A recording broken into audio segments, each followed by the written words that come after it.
Hello বন্ধুরা, আসসালামু আলাইকুম। সবাই কেমন আছে? সবাইকে জানাই ঈদুল আজহার শুভেচ্ছা, ঈদ মোবারক। আজকে আমি চলে আসলাম নীলফামারী পৌর মার্কেটে আফফানকে সাথে নিয়ে। আফফান আজকে বাড়িতে বায়না ধরছে যে ও নাকি ফুচকা খাবে, তাই পৌর মার্কেটে যে ফুচকা দোকানটা আছে সেইখানে আফফানকে সাথে নিয়ে আসলাম আমি। এই বায়নাগুলো আমি তখনই পূরণ করতে পারি যখন আমি ফ্রি থাকি। ফ্রি থাকা সম্ভব না হলেও আফফান যখন বায়না ধরে তখন বাধ্য হয়ে আমাকে ফ্রি একটা সময় বাইর করতেই হয়। তাছাড়া বাচ্চাদের ভালো লাগা খারাপ লাগার বিষয়গুলো একটু আমাদের সবাইকে খেয়াল করা উচিত।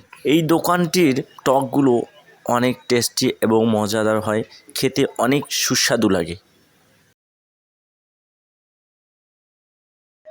আফান, কি ফুচকা খাইতে আসছো? হয়, কোথায় ফুচকা খাইতে আসছো? নীলফামারী। ফুচকা খাওয়া শেষ করে এরপর আমরা চলে আসলাম একটা কসমেটিকের দোকানে। এই দোকানটি পৌর মাঠটির এক কর্নারে অবস্থিত। একটা মাটির তৈরি খেলনার দোকান দেখতেছি। এখানে অনেকগুলো খেলনা রয়েছে, আরও রয়েছে বিভিন্ন ধরনের আসবাবপত্র। তো আমি আফফানের জন্য কিছু নিলাম না, শুধু একটা ফুলদানি নিয়েছি। এখন নাকি আফফান ভয়েস দিবে। বন্ধুরা, আফফানের ভয়েসটা শুনেন। আমরা সেদিন কোথায় গেছিলাম আব্বু? নীলফামারী। কেন গেছিলাম? ওই চটপটি খাবার গেছি আর ফুচকা খাবার গেছি।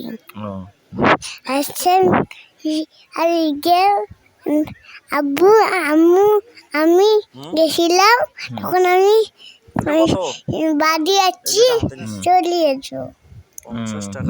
আর কিছু নেও নাই ওখানে? একটাতে ফুলদানি গেছে, এই যে ফুলদানিটা।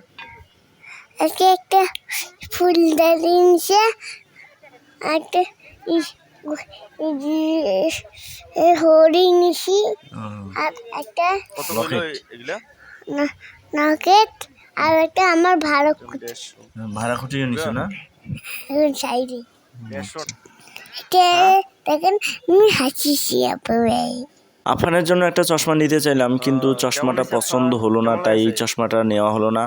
আমরা রাতের বেলা কিন্তু অনেকেই নীলফামারী পৌর মাঠে আসি, কিন্তু নীলফামারী রাতের পৌর মার্কেটের যে দৃশ্যটা, এটা আমাকে অনেক ভালো লেগেছে। কারণ এখানে অনেক ধরনের মানুষ আসতেছে, সবাই আড্ডা দিতেছে, অনেকে আবার ফ্যামিলি নিয়ে আসতেছে, মানে সব মিলে মোটামুটি অনেক ভালোই লেগেছে। এই দোকানের মেয়েটাকে আমি ক্যামেরাবন্দি করার চেষ্টা করলাম, কারণ একটা মেয়ে হয়ে উনি কিন্তু কসমেটিকের দোকান করতেছে। আমি আফফানের আম্মুর জন্য বেশি কিছু নিতে পারি না, মাত্র এই লকেটটা নিয়েছি। লকেটটা আমার অনেক চয়েস হয়েছিল, তাই বেশি কার্পণ্যতা না করে লকেটটা নিয়ে নিই।